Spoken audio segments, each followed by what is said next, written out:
എല്ലാവർക്കും പുതിയൊരു വീഡിയോയിലേക്ക് സ്വാഗതം. കേരള PSC നടത്തിയ ഡിഗ്രി ലെവലിൻ്റെ സ്റ്റേജ് 2 എക്സാം കഴിഞ്ഞിരിക്കുകയാണ്.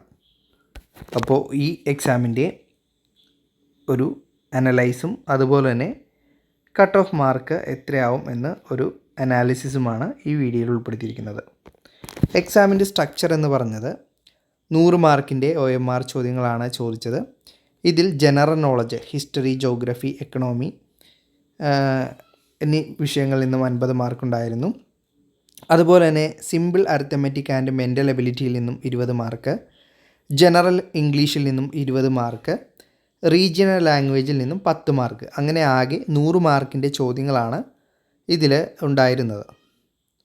ഇതിലെ ഹിസ്റ്ററിയിൽ നിന്നും 10 മാർക്കിനുള്ള ചോദ്യങ്ങളാണ് എക്സാമിന് ചോദിച്ചത്. അതിൽ തന്നെ കേരള ഹിസ്റ്ററി ഉണ്ടായിരുന്നു, ഇന്ത്യൻ ഹിസ്റ്ററി ഉണ്ടായിരുന്നു, വേൾഡ് ഹിസ്റ്ററി ഉണ്ടായിരുന്നു. അപ്പോൾ ഈ ഏരിയയിൽ നിന്നും നിങ്ങൾ 10 മാർക്കിലൊരു 6 to 7 മാർക്കെങ്കിലും സ്കോർ ചെയ്തിട്ടുണ്ടാവുമെന്ന് വിശ്വസിക്കുന്നു. അടുത്തത് ജോഗ്രഫിയിൽ നിന്നും ചോദിച്ച 5 മാർക്കിനുള്ള ചോദ്യങ്ങളാണ്. ഇവിടെ ഒരു 3 മാർക്കെങ്കിലും നമ്മൾ അവിടെ സ്കോർ ചെയ്യേണ്ടിയിരുന്നു. അടുത്ത എക്കണോമിക്സിൽ നിന്നുള്ള 5 മാർക്കാണ്. National income, NITI Aayog, RBI തുടങ്ങിയ ടോപ്പിക്കുകളിൽ നിന്നാണ് സിലബസ് കൊടുത്തിരുന്നത്. ഇവിടെയും നിങ്ങൾ ഒരു 3 to 4 മാർക്ക് ആ ഏരിയയിൽ നിന്നും സ്കോർ ചെയ്യേണ്ടിയിരുന്നു. അടുത്തത് സിവിക്സ് ആണ്. 5 മാർക്കിനുള്ള സിവിക്സിൻ്റെ ചോദ്യങ്ങൾ നമ്മൾ ലോജിക്കലായിട്ട് ആലോചിച്ചൊക്കെ ഉത്തരം എഴുതാവുന്ന ഒരു ഏരിയയാണ് സിവിക്സ് എന്ന് പറയുന്നത്. ബ്യൂറോക്രസി, ഗവേണൻസ്, അതുപോലെ തന്നെ എംപ്ലോയ്മെൻറ്റ് സ്കീംസ് എന്നിവിടങ്ങളിലൊക്കെയാണ് ചോദ്യങ്ങൾ വന്നിട്ടുള്ളത്. ഒരു 3 to 4 അവിടെയും നമ്മൾ സ്കോർ ചെയ്യേണ്ടി ഇരുന്നു. അടുത്തത് ഇന്ത്യൻ കോൺസ്റ്റിറ്റ്യൂഷനാണ്. വളരെ നമ്മൾ എല്ലാ എക്സാമിനും പഠിച്ച് തഴക്കം ചെന്ന ഒരു ടോപ്പിക്കാണ് ഇന്ത്യൻ കോൺസ്റ്റിറ്റ്യൂഷൻ. അപ്പോൾ ഇതിൽ 5 മാർക്കുണ്ട്. ഒരു 3 മാർക്സ് എങ്കിലും മിനിമം അവിടെ നിങ്ങൾ സ്കോർ ചെയ്യേണ്ടതായിരുന്നു. അടുത്തത് arts, literature, culture and sports ആണ്. ഇതിൽ നിന്നും 10 മാർക്കിനുള്ള ചോദ്യങ്ങളാണ് സിലബസിൽ ഉൾപ്പെടുത്തിയിരുന്നത്. ഈ ഏരിയയിൽ നിന്ന് നിങ്ങൾ ഒരു 6 to 7 എങ്കിലും സ്കോർ ചെയ്യേണ്ടതാണ്. അടുത്തത് ബേസിക് ഓഫ് കമ്പ്യൂട്ടറാണ്. 5 മാർക്കാണ്. ഒരു 3 മാർക്ക് അവിടെ നിന്ന് സ്കോർ ചെയ്യാവുന്നതായിരുന്നു. അടുത്ത സയൻസ് ആൻഡ് ടെക്നോളജിയിൽ നിന്നും 5 മാർക്കുണ്ട്. ഒരു 3 മാർക്ക് നമുക്ക് അവിടെ നിന്നും ആ ഏരിയയിൽ നിന്നും സ്കോർ ചെയ്യാവുന്നതാണ്.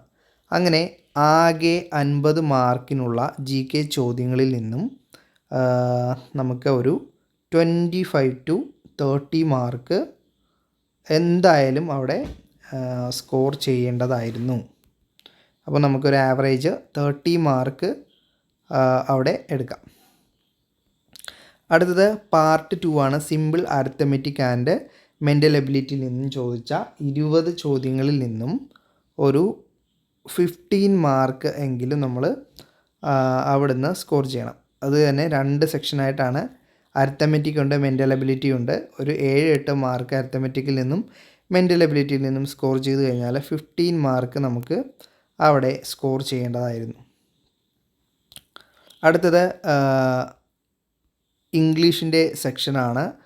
20 മാർക്കിനാണ് ഇംഗ്ലീഷ് ചോദിച്ചിട്ടുള്ളത്.